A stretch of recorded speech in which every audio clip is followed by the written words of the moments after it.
트라우마 경험 후 에너지장을 치유하는 방법. 질문. 나는 최근에 힘든 시기를 겪었지만 영적인 성장의 여정에 도움이 되었다고 생각합니다.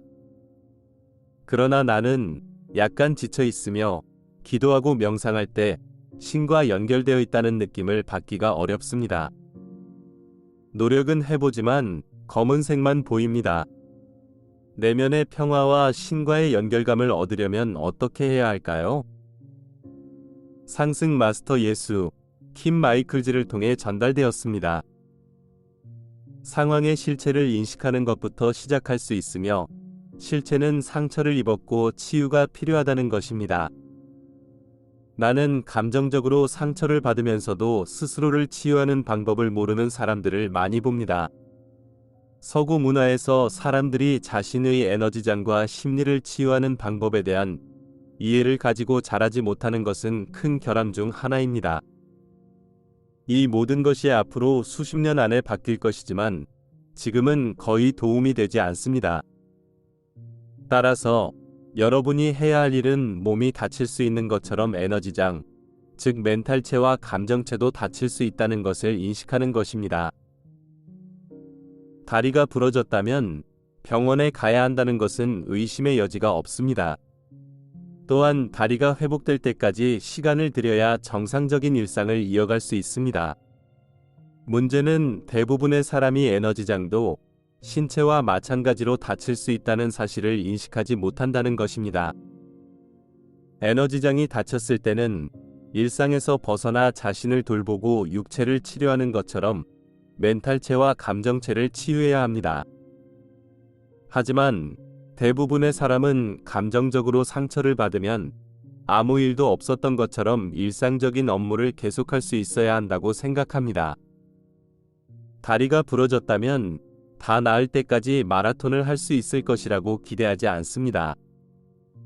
마찬가지로 충격적인 경험을 통해 에너지장이 심하게 손상된 경우 자신을 치유하려는 노력 없이 일상 활동을 계속할 수 있기를 기대해서는 안 됩니다.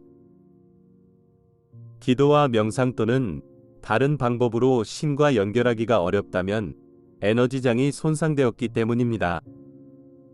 따라서 여러분의 에너지장은 외부의 부정적인 에너지에 개방되어 있으며 그것들이 여러분의 에너지장으로 흘러들어와 여러분의 생각과 감정을 압도하여 명상이나 기도조차 하기 어렵게 만듭니다. 따라서 몸이 다쳤을 때와 마찬가지로 에너지장을 치유하기 위해 시간을 할애해야 한다는 사실을 매우 의식해야 합니다. 내가 제안하고 싶은 것은 여러분에게 영적인 역할과 책임이 필요하다는 것인데 휴식과 이완을 의미하는 것이 아니라 휴식과 의뢰를 의미합니다. 다리가 부러졌다면 즉시 정상적인 활동을 제쳐두고 다리를 치료하는 데 필요한 일을 해야 한다는 결정을 내릴 것입니다. 따라서 심리적 상처를 치유하려면 비슷한 결정, 즉 정상적인 활동 중 일부를 제쳐두고 자신을 치유해야 한다는 결정을 내리는 것부터 시작해야 합니다. 에너지장을 치유하려면 휴식이 필요하지만 휴식이 반드시 활동을 하지 않는다는 의미는 아닙니다. 다리가 부러지면 가만히 있어야 하지만 피할 수 없는 부작용은 근육이 약해진다는 것입니다. 에너지장을 치유하려면 일상생활의 특정한 부분과 같이 긴장을 유발하는 활동을 중단해야 하지만 단순히 활동하지 않거나 수동적으로 되어서는 안 됩니다. 일상적인 활동은 가능한 한만히 중단하고 매일 일정한 의뢰에 참여하는 것이 좋습니다. 몸이 아파서 약을 먹어야 한다면 의사의 처방에 따라 하루에 2번 약을 복용하는 것은 의심의 여지가 없을 것입니다. 에너지장을 치유하려면 영적인 약이 필요합니다. 그러므로 특정한 영적인 의뢰를 행하기로 결심하고 매일 의뢰를 수행하기로 결심해야 합니다. 특정한 의뢰를 수행하고 2주 또는 3주와 같은 일정 기간 동안 계속 수행하겠다고 굳게 결심하기만 하면 됩니다. 많은 사람들이 충격적인 경험을 한 후 지쳐서 의뢰를 수행해야 한다는 생각이 압도적으로 느껴질 수 있다는 것을 알고 있습니다. 하지만 실제로는 의뢰가 에너지장의 질서와 무결성을 회복하는 데 도움이 되기 때문에 감정제는 의뢰를 환영할 것입니다. 결국 트라우마를 일으킨 것은 부정적인 경험의 혼돈과 불규칙성입니다. 따라서 치유의 핵심은 모든 활동을 자제하는 것이 아닙니다. 핵심은 규칙성을 회복하는 것이며 의뢰는 이를 위한 가장 좋은 방법입니다. 매일 결정을 내리고 의뢰를 수행해야 한다는 생각은 부담스러울 수 있습니다. 그렇기 때문에 의사가 신체적 질병에 대한 약을 처방하는 것처럼 접근하는 것이 좋습니다. 이 경우 필요에 의해 결정이 내려지고 일단 확고한 결정이 내려지면 스트레스가 없습니다. 그냥 실행하기만 하면 됩니다. 매일 영적인 의뢰를 수행하면 결국 에너지장을 치유하고 명상 중에 어둠을 보게 하는 부정적인 에너지로부터 다시 한번 봉인할 수 있는 긍정적인 나선을 만들 것입니다. 영적인 의뢰라고 할 때 생각하거나 집중해야 하는 의뢰를 의미하지는 않습니다. 나는 여러분이 치유되고 다시 한번 의뢰에 더 많이 몰두할 수 있을 때까지 거의 기계적인 방식으로 따를 수 있는 의뢰에 대해 이야기하고 있습니다.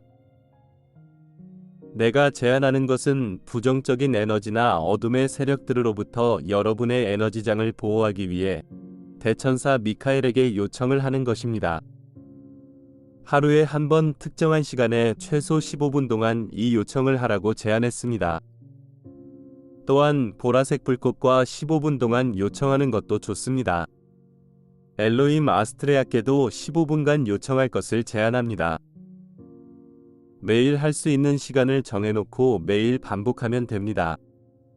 미카엘께 요청한 후, 아스트레아께 요청한 후 두 분께 보라색 화염을 요청할 수 있습니다. 시간이 더 있다면 많은 로자리와 기원문 중 하나를 하는 것이 좋습니다. 여러분의 특정한 트라우마에 도움이 될 만한 것이 하나 이상은 분명히 있을 것입니다.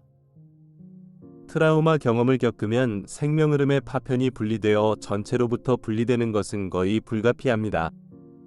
이것은 어두운 에너지가 여러분의 일부에 들어올 수 있는 공간을 만드는 진공 상태를 남깁니다. 동서양의 기원문은 그러한 파편들의 복귀를 요청합니다. 여기서 내가 말하고 싶은 것은 여러분이 어떤 종류의 생각이나 결정을 요구하는 의뢰를 수행하려고 시도하지 않는다는 것입니다. 여러분은 단순히 여러분이 상처를 입었고 하루에 한두 번 이 특정한 약을 복용해야 한다고 결정합니다. 그런 다음 몸을 치유하기 위해 약을 복용해야 하는 것처럼 어떤 생각도 하지 않고 의뢰를 수행합니다. 그러한 의뢰를 종교적으로 수행하면 개선되기 시작하고 다시 신과 연결되어 있다고 느낄 수 있습니다. 또한 이 치유 과정을 거치는 동안 신과 연결되어 있다는 느낌에 대해 걱정할 필요가 없다고 말하겠습니다. 에너지장이 멍들었거나 손상된 경우 신과 연결되어 있다고 느끼기가 매우 어려울 것입니다. 이에 대해 걱정하지 말고 신과의 연결이 자연스럽게 회복되고 있다고 느낄 때까지 의뢰를 수행하세요. 매일 의뢰를 수행하면 연결이 다시 돌아올 것입니다. 그러나 신과 연결되지 않는다고 느끼기 시작하고 스트레스를 받기 시작하면 상황을 악화시킬 뿐입니다. 그렇기 때문에 에너지장이 신과의 연결을 다시 회복하는데 충분한 온전함을 회복할 때까지 기계적으로 따를 수 있는 의뢰를 권장합니다.